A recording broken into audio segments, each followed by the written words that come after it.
జూబ్లీహిల్స్ లో సర్వేలు కాంగ్రెస్ పార్టీని వణికిస్తున్నాయా? 2 నెలలుగా కాంగ్రెస్ నేతలు ప్రచారం చేసినా ఆ పార్టీ ఇంప్రూవ్ అవ్వడం లేదా? మైనార్టీలు కాంగ్రెస్ ప్రభుత్వంపై వ్యతిరేకతతో ఉన్నారా? జూబ్లీహిల్స్ లో మైనార్టీ ఓటర్లకు గాలం వేసేందుకు ప్రభుత్వం 2 పథకాలను సడన్ గా తెరపైకి తెచ్చిందా? అందుకు ఆ పార్టీ మైనార్టీ నేతల నుంచి అవుననే సమాధానం వస్తోంది.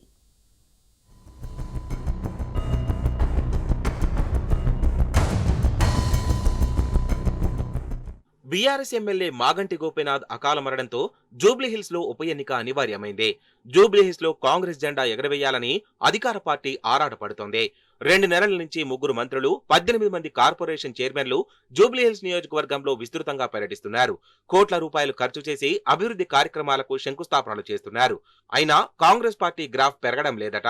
గత 10 ఏళ్లలో బీఆర్ఎస్ ప్రభుత్వం చేసిన అభివృద్ధితో పాటు మాగంటి గోపీనాథ్ చేసిన సేవలకు అక్కడి ప్రజలు గులాబీ పార్టీ వైపే నిలుస్తున్నారట.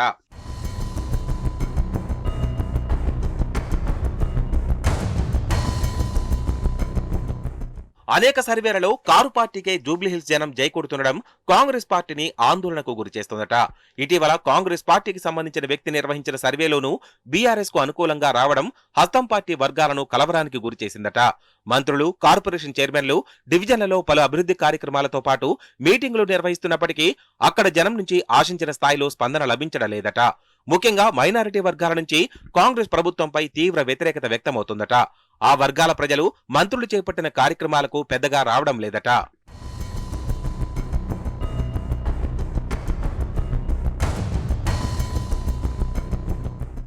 ఇక ఎంఐఎం పార్టీని కాదని మైనారిటీ ఓటర్లు దగ్గరికి వెళ్లే పరిస్థితిలో కాంగ్రెస్ నేతలు లేరట.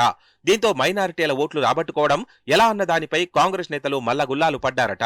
ఎన్నికల్లో మైనారిటీలకు ఇచ్చిన హామీలు అమలు చేయకపోవడంతో వారంతా కాంగ్రెస్ పార్టీకి అంటిముట్టనట్టుగానే వ్యవహరిస్తున్నారట. ఇవన్నీ పసిగట్టిన CM Revanth Reddy damage control పై దృష్టి సారించారట. అందులో భాగంగానే అనూహ్యంగా మైనారిటీ వర్గాల కోసం 2 పథకాలను ప్రారంభించింది కాంగ్రెస్ సర్కార్. ఇందిరమ్మ మైనారిటీ యోజన పథకంలో మైనారిటీ, వితంతు, విడాకుల పొందిన మహిళలు, అనాథలు, అవివాహిత మహిళలకు 50,000 అందించనుంది ప్రభుత్వం.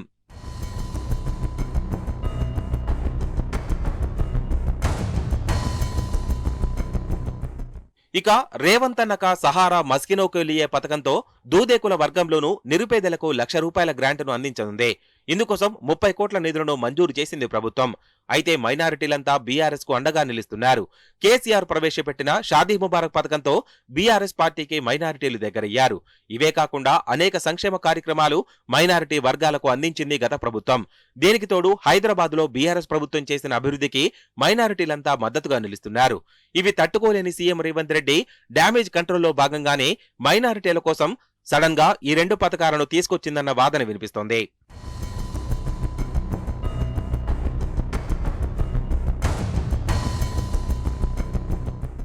జూబ్లీహిల్స్ ఉప ఎన్నికల ముందు మైనారిటీ వర్గాలకు దగ్గరయ్యేందుకు రేవంత్ రెడ్డి వేస్తున్న పథకాల ఎత్తుగడ ఫలిస్తుందా లేదా చూడాలి.